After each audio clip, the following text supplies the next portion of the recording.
آثار قیامت میں ایک مرتبہ پھر آپ کو خوش آمدید کہتا ہوں۔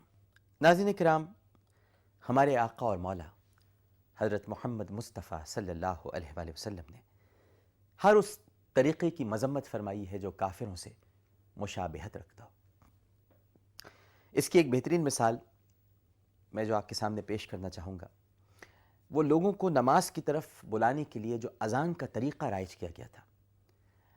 یہ پورا واقعہ اگر آپ کو معلوم ہو تو اس سے اندازہ ہوگا کہ کس طرح سے مذمت کی گئی ہے کہ بھئی وہ طریقہ اختیار نہ کیا جائے جو کافروں کا طریقہ ہے۔ نبی کریم صلی اللہ علیہ وآلہ وسلم ناظرین کرام جب مدینہ منورہ تشریف لائے تو مشورہ ہوا کہ نماز کی اطلاع دینے کے لیے کوئی طریقہ اختیار کرنا چاہیے۔ بعض صحابہ کرام رضوان اللہ تعالی علیہم اجمعین نے گھنٹی بجانے کی تجویز پیش کی۔ نبی کریم صلی اللہ علیہ وآلہ وسلم نے اس تجویز کو یہ کہہ کر رد فرما دیا کہ یہ نصارہ کا طریقہ ہے۔ دوسری تجویز یہ پیش کی گئی کہ پھر باجا بجا دیا جائے۔ آقا کریم صلی اللہ علیہ وآلہ وسلم اس طریقے کو بھی آپ نے رد فرمایا اور ارشاد فرمایا کہ یہ یہود کا طریقہ ہے۔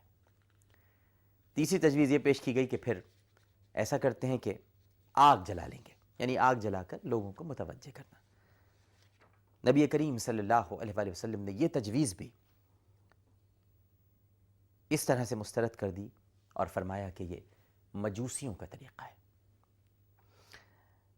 کچھ عرصے کے بعد نبی کریم صلی اللہ علیہ وآلہ وسلم کے حکم سے بھی اور سیدنا فاروق اعظم رضی اللہ تعالی عنہ کے خواب میں ایک طریقہ کار بتایا گیا اور اذان کے طریقے پر اتفاق ہوا، اور امت کو یہ پیغام بھی مل گیا ناظرین کرام کہ کافروں کے طور طریقوں کو اپنانا کسی طور بھی درست نہیں ہے۔ مگر ہم کیا کریں کہ ہر ایسے طریقے کو جان بوجھ کر اختیار کرتے ہیں جو مسلمانوں کا نہیں بلکہ کافروں کا طریقہ ہے۔ شادی بیاہ کے موقع پر ایک ہفتے تک جاری رہنے والی فضول رسومات تقریباً ایک ہفتے تک جاری رہتی ہیں، ان پر ہزاروں اور لاکھوں روپے لوٹا دیے جاتے ہیں۔ مہندی، آرسی مصحف، اپٹن، مانجھا، مایوں، اور یہ سب کچھ کافروں کی مشابہت میں ہو رہا ہے۔ اس کا اسلام سے دور دور تک کوئی تعلق نہیں ہے۔ شادی بیاہ کی تقریبات میں ناظرین کرام، اور اس میں جو آتش بازی خاص طور پر ہوتی ہے جسے فائر ورکس کہا جاتا ہے، اس میں ہزاروں روپے پھونک دینا بھی دراصل کافروں کی ہی مشابہت ہے۔ بالکل اسی طرح جس طرح دیوالی کے موقع پر ہندو برادری آتش بازی میں رقم بہت بڑی تعداد میں، بڑی یعنی لاکھوں روپے، بلکہ لاکھوں بھی نہ کہا جائے، کروڑوں روپے ضائع کرتے ہیں۔ ہمارے یہاں بھی شب برات کے موقع پر ہم دیوانے ہو جاتے ہیں، اور دلاور فگار نے کیا خوب کہا ہے کہ گرچہ پورا مسلمان تو نہیں لیکن میں اپنے دین و مذہب سے رشتہ تو جوڑ سکتا ہوں، نماز و روزہ و حج و زکوٰۃ کچھ نہ سہی، شب برات پٹاخہ تو چھوڑ سکتا ہوں۔ شب برات جو اللہ سے نجات مانگنے کی رات ہے، اللہ کی بارگاہ میں گڑ گڑانے کی رات ہے، عبادات کی رات ہے، قبروں پہ جا کے فاتحہ پڑھنے کی رات ہے، اس رات ہم پٹاخے چھوڑتے ہیں۔ یہ بھی ہم ہی کرتے ہیں ناظرین کرام۔ آتش بازی کی رسم تو اب وبا کی صورت اختیار کرتی جا رہی ہے۔ کسی کے کپڑے جلیں یا بدن جھلسے، کچے مکانوں میں آگ لگ جائے، لوگ زخمی ہو جائیں، جسموں پر چھالے پڑ جائیں، یہ سب کچھ ہمیں گوارا ہے، لیکن آتش بازی چھوڑنا ہمیں گوارا نہیں ہے۔ حالانکہ آتش بازی اس وجہ سے بھی حرام ہے کہ اس میں مال بھی ضائع ہوتا ہے اور جانی نقصان بھی اٹھانا پڑتا ہے۔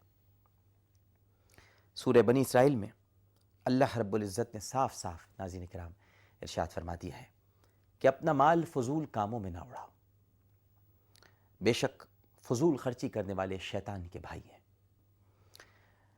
لیکن ناظرین کرام آج ہم نے ہر معاملے میں قرآن کے بجائے غیروں کے بتائے ہوئے طور طریقوں کو اختیار کر لیا۔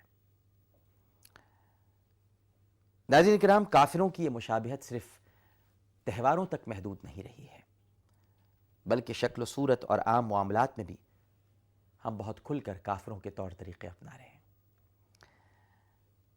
کافروں کی مشابہت زندگی کی کسی ایک شعبے تک محدود نہیں، شکل و صورت، لباس کی بناوٹ، اٹھنے بیٹھنے، کھانے پینے، ملنے جلنے، لین دین، ہر چیز میں کافروں کا طریقہ اختیار کیا جا رہا ہے۔ شکل و صورت کی مشابہت کا تو عملی ثبوت جگہ جگہ پھیلے ہوئے بیوٹی پارلرز ہیں، جہاں پر مرد کو عورت بنا دیا جاتا ہے، عورت کو مرد بنا دیا جاتا ہے، مساج پارلرز اور اسی طرح کے دوسرے مقامات ہیں۔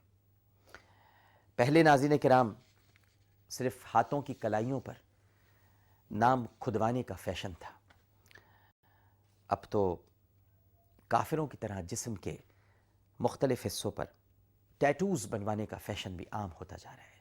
جسم گدوانا، لوگ اسے کھدوانا بھی کہتے ہیں لیکن یہ گودنا ہوتا ہے، جسم کو گودنا۔